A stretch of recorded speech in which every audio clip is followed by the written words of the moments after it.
But we were talking about it privately about what this team on this run did for their fan base Mm, and like what it means for their fan, like what this run means for Sacramento Kings fans. yeah, it's monumental.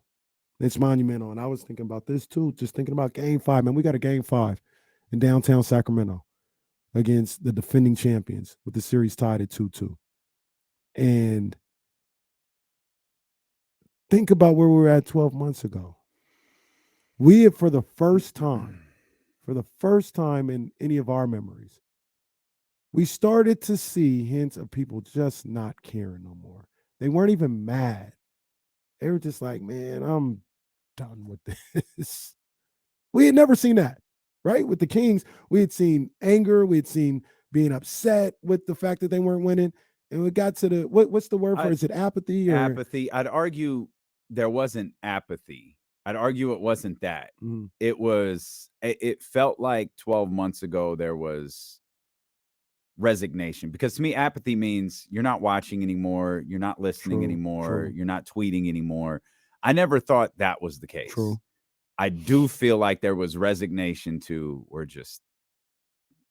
gonna suck forever. Mm, Like they can't get this right. yeah. We've got fans puking, we've got coaches being fired, we've got the new coach who's one of the most respected men in the entire league having to tell the media unsolicited on multiple occasions that his team is not quitting, Hmm. which means he knows beyond a shadow of a doubt his team quit. Yeah.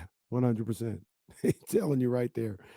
And you fast forward 9 months later. We won't even go fully to right here. But you see all the stuff with the beam and you see what it's done with this city. And this is the reason why I was saying, Denny, that you can't go to 17. You Yeah. cannot have 17 straight years. I don't care. And I don't think this is the case now. But even at the time, I was like, even if it's you get in there, you get bounced in a sweep, and you don't make the playoffs the next year. But you have to get the stench of 16 years off. Mm-hmm. They've done so much more than that. Like this was a really good team in the regular season. And it saved, I don't want to sound too dramatic, but I really believe it saved a generation of Kings fans. You see the kids out there hyped for the Kings. Yeah. I coach these 10-year-olds who I asked them 6 months ago, so who you like? Mm-hmm. Warriors, Lakers, all these other teams, right? And like 10-year-olds tend to do, unlike well, my son isn't one of them. He's I guess I'm raising him right. He's staying true. He still likes the little stinky Warriors. Spends But too much time with his grandma. that is the case. That's definitely the case. But I come back in a couple months later. It's like who y'all riding with? Kings, Kings, Kings. Like they saved a generation of Mm-hmm. kids with what they were able to do this year. And I don't think that can be overstated, man. This run and fast forward all the way to this moment where you're looking at game 5, 2-2. The city is on lock. And the pride, I go everywhere. I was at Young Zell's mini mansion on Saturday. Man, the whole backyard, there's probably about 30, 40, 50 people in that backyard, all screaming like the beam, all repping for the Kings. You go anywhere in the city, any hood, Mm-hmm. they talking about the Kings, man. They Mm-hmm. repping the Kings. Some parts of the fan base that people have ignored for years and thought didn't exist. Yeah. No, they like the Kings too. Yeah. And they're good. They're rejuvenated by all of this. This is, some one of the things I think about with like just bigger picture stuff. It can't be stated, regardless of what happens in this series. It can't be overstated what this season has meant to this city and to this fan base and to this organization. Steelo and Casey on KIFM West Sacramento, 98.5 FM KRX QHD2 Sacramento, ESPN 1320, always live on the free Odyssey app, live in visual form as well on twitch.tv/ESPN 1320, youtube.com/ESPN 1320.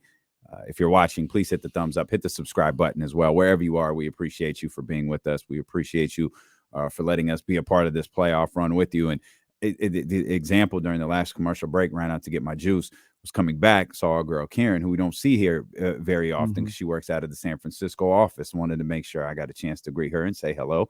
She was showing some. We were the zoo animals for her earlier. They were, showing some people our show, and I give her a big hug, and she goes, "How exciting is this tonight? We ain't never talked to her about anything but money and business. Yep. That's it, and those things go hand in hand." Money and business. She want to talk about the Kings. Yeah. She want to talk about the Kings and the Warriors and how exciting this is for tonight and what it means. And I saw off. I see this line right here from Mr. Brooks. Office conversations now ending with "like the beam." That's that happens here. Right. That happens here. Rich Ripley, when we leave tonight, it'll be, "Hey, like the beam." Yeah. Like the beam, like, let's go. Like greetings with people, like on the streets when you walk, "Hey, like the beam, let's go." And that wouldn't exist. That didn't exist before Domas got here. It didn't exist before Mike Brown got here. It didn't exist before the start of this season. This is a potential, like, to your point, it's a potential like generation shifting year where you may have lost a lot of fans in the past, or fans may have drifted off to other teams or to players or whatever. You might have gotten a lot of them back this year, just based on, and again, I don't fault anybody who gravitated towards Steph or the Warriors, or who gravitated towards LeBron James or Giannis Antetokounmpo or different players like that. I don't fault any of those people, but I'd also bet, as much as you might love Steph or LeBron or Giannis or whoever your favorite player may be, your proximity to Sacramento, if you're here in this city, you're not shying away from what's happening. Like, you're gravitating back towards, because obviously you're a basketball fan. Right. You're immediately gravitating back towards what Sacramento is doing, what the Kings are doing, and you're finding yourself being a Kings fan again. Yeah. And I look around, and as evidenced by attendance, by the way. These aren't just like, but these aren't theories in our head. We can look at the attendance all year and see, oh, they got some people back. Right. And then you look at game one and what that scene was, all the way from City Hall down to Yard House. Yeah. And a little beyond. Like, that was a city that had been waiting for this moment, for this stage. And I got to be honest with you. It's not, to me, I don't get bandwagon vibes from pretty much anybody. When I talk to people, when we're out there and we see people, things of that nature, I don't get bandwagon vibes at all. I feel like these are all people who love this city, who have loved the Kings, who just haven't had nothing to cheer for the past 16 years. And now they do, and they're enjoying every single moment of it. And I can't get this all out of my head, man. I was sitting up there thinking about Game 5 and what it'll look like and what this crowd will be like, what this fan base will be like. And I just kept coming up to the fact that it's just such an exciting time. And it was such a vital time for this organization, for Vivek Ranadive, for Uncle V, and it almost felt like a crossroads moment, a fork in the road moment, because I am of the belief, if nothing happened this year, they had another 29-32 win season this year. I said it then. I think everybody would have to go. Like, everybody, you start this whole thing over from scratch again. And I don't know what that looks like. I don't know what that looks like or how you rebound from that. And I think it was Jay-Z said it in Renegade. Seen the fork in the road and went right. That's what the Kings did. Love to see it. Yeah. It's my TED Talk. No, it's a good talk. It's a good talk. And, no matter what happens tonight or Friday or potentially Sunday, it's not going to take anything away from the season. Not at all. This season has been incredible. And obviously we hope that it continues. There is it can get more incredible, but it can't get less incredible. Yeah. And we'll be excited for this offseason, I think, in a way. Whenever the offseason gets here, we'll be excited for the offseason in a way we never have been before, because It's like, how can we get this team not to suck anymore? How can this team not be an embarrassment? How can this team get to 39 wins or maybe 40 wins? Or if you really push it, which we thought we were doing before the season started, 41 wins.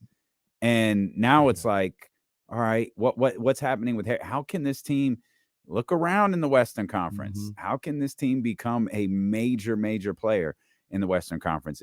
If Phoenix comes out of this thing, if Golden State or Denver, how can this team compete with Denver? How can this team compete with Phoenix? How can this team compete with Los Angeles or Golden State, whoever winds up being left in all of this? Those are the questions that are going to be asked, rather than how can we not suck anymore? Like, how can we just be a normal team? Right. Yeah. No, 100%, man. And this group of the guys, new experiences aren't over, was the point. Like, oh no, this offseason is going to be a brand new experience. Yeah, absolutely. And this group of guys, you just mentioned it, and I agree with you. This group, this team, the Beam team, they're goated forever. They're verified. Well, and you know, I'm happy everybody has gotten on board with this discussion lately, and John Bull brings it up. Like, the Kings are playing on Christmas Day. Yep. Said that a while ago. The Kings are playing on Christmas Day. Now the Kings might very well be playing the Warriors on Christmas Day. And I truthfully believe that game's going to happen here. Because the Kings are smart enough to know that Beam is coming back. I don't know the status of Harrison Barnes. I don't know what happens with Terrence Davis and Rashawn Holmes and Alex Lynn and all those brothers. But that Beam's getting a multi-year extension. That joint is coming back. Max deal. Because on Christmas Day, you put that game in that middle slot, and boom, you got your Steph. Yeah. You got the new hotness, and you got the Beam. Yep. And that's why you do it in Sacramento on Christmas Day. 100%. He was on that first. Oh, we were on it. We were talking about it. Like, it was clear. This team I was a little good. I got on board, but I was like, man, Christmas Day. I was like, that'd be dope. I don't know who you take off. We all say get Denver off of there. We say I know one thing. Knicks ain't going nowhere. Oh no. Knicks ain't going nowhere. No, boy. Oh, it's gonna be a great Christmas. It's gonna be a great Christmas for me. Knicks and Kings. Come on, baby. Happening. Let's go. Yeah, that's absolutely happening. As Ryan says, that Beam is first team All NBA. There's no doubt about that. Beam is coming back. That's one of the reasons I think they're going to get on Christmas Day. Like, you know, it doesn't have the same lure to it into Christmas. Obviously, it's today. Everybody, MLK is another huge basketball day. Wouldn't be surprised. No. Wouldn't be surprised if they're on both those days. And I don't think there's anything wrong with Buddy and the King squash their beef. Fly gosh. on Martin Luther King Day. I don't know how that would work, but Buddy just embraces the whole city of Sacramento, and he embraces him back. And then says something slick 2 days later. Sacramento on the ground, stretching. And here comes Buddy to shake hands. Like, all right.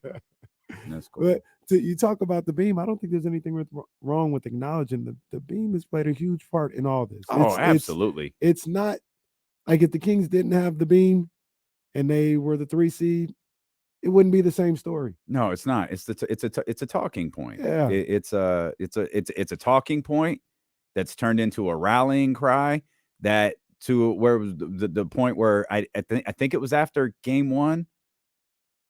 Oh yeah, after Malika was there. That was game 1. That was ABC. Yeah, they showed it. They lit the Beam on national television. Like Malika did I kept wanting to say Kendra. Malika did the interview with De'Aaron next to the Beam. Yeah. So him and Vivek could. They said, "Hey," Malika was like, "Hey, De'Aaron, you guys ready?" Him and Vivek light the Beam, and then I don't know if you might have to go watch the film on this. There was some random guy. There was a random guy. Yeah, I noticed that too. I was like, who the hell is that? I don't know who that guy was. And he came in like 5 seconds after they already lit the Beam, I guess you could say. Like, Did he? He just walked in there 5 seconds after. Did he sneak onto the court to light the Beam? No, this is a straight random guy. Straight random. Just comes in there, just giddy, just puts his hand on there. He can't be random. He had to be somebody. I think I have a picture of that. I was wondering who that guy was. I thought I was the only one. Oh, no, I saw him. I said, who is this dude? I absolutely saw him. Where's that pic? Oh, there's Malik. Where's? Oh, I know I man. have this that cracked picture. me up when I saw that. I need to know Some who that random man guy is. getting in there with Vivek and De'Aaron Fox. Like, did dude win a contest? Hey, light the beam with De'Aaron Fox. That might be next, by the way, next year. Carl's Jr., go get you double a bacon Western cheeseburger and enter a chance to light the beam after one of the games. Hey, that'd be more. That'd be hotter than the bobbleheads. Really would. That'd be hot. How did the bobbleheads not come back? I don't know. I think people were caught flat-footed with how good this team is. I think there'll be bobbleheads and light the beam contest, and the Kings are going to do as much stuff at night as possible. Oh yeah. Give us the night games. Yeah, that's what I'm fine. gonna say all the time. Give us the night game, so we can avoid the stock NBC footage of the beam being lit. The fact that they do that in the middle of the day too is just like. I said, "Oh man, come on, y'all."